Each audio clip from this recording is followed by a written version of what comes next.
someone getting a hold of it and blasting the contents all over the internet, which has happened more than once. So thank God for Cade, best friend, guardian angel, who went and located the stray phone after I killed my set. And then we all went to the after party Christina and I hosted at the Soho House downtown. Now I'm home with my loves, Diamond Baby, Slivington, Crypto, Ether, and Harajuku Bitch, the OG Chihuahua. Shout out to Harajuku Bitch. She's 22 years old. Multiply that by 7 dog years, she's literally 154. She sleeps 23 hours a day and looks like Gizmo from Gremlins, but she's still here living her best life.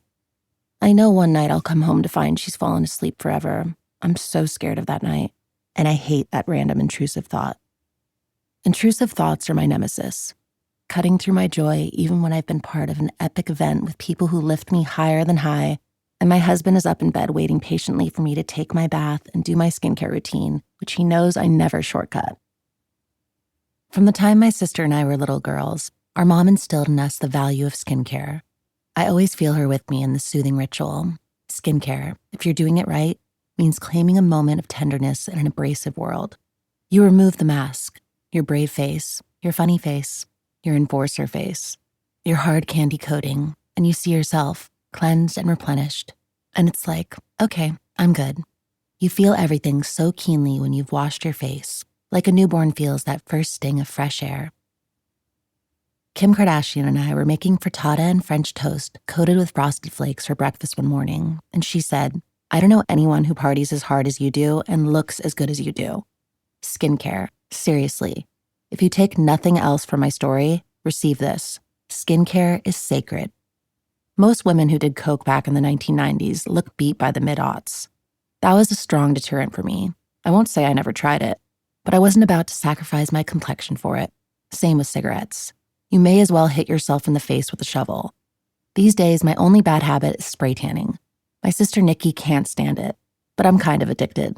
Otherwise, Carter and I are big on wellness and skincare. We always say, forever's not long enough. Taking care of ourselves is something we do for each other out of love. We want our good life to last. After I put the frittata in the oven and set a cute little penguin timer, Kim said, now is the 12 minutes when we clean. Clean as you go is the rule.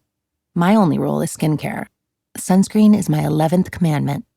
You may be wondering, what does this all have to do with ADHD? Nothing. Also everything and anything all at once. ADHD is exhausting and exhilarating, and it's how God made me, so it must be right. Carter doesn't fully grasp what it means to be ADHD, but he's the first and only man in my life who made an effort to understand. Early in our relationship, he spent a lot of time and energy researching ADHD, which is the most authentically loving thing any man has ever done for me. Most people sigh, drum their fingers, and let me know how insanely frustrating it is to be sucked into this endless spin cycle of my life. Carter rolls with it. Where most people see a dumpster fire, Carter sees Burning Man. He gets frustrated for sure, but he's not trying to deprogram me. Carter is a venture capitalist. M13, the company he founded with his brother Courtney, is known for engaging with unicorns, startups valued at more than $1 billion, like Rothy's, Ring, and Daily Harvest. Carter is a unicorn whisperer. He's sentimental and forward-thinking, and he likes to be the boss. But he has a light touch. If we're in an 11/11 media board meeting talking about a contract, and I go off on a tangent about a better tool for impromptu IG videos and how the tool could be styled, manufactured, and marketed in a really fun, accessible way, and I could promote them via cross-promotional content, and what if the knob was like a little otter or sloth or kangaroo? Carter leans to whisper in my ear, babe. Not in a mean way. Just to bring me back to center. A while back, I was featured in The Disruptors, a documentary about extraordinary people with ADHD, including will.i.am, Jillian Michaels, Justin Timberlake, the founders of JetBlue and IKEA, Steve Madden, Simone Biles, Adam Levine, Terry Bradshaw, astronaut Scott Kelly, Channing Tatum, the list goes on and on.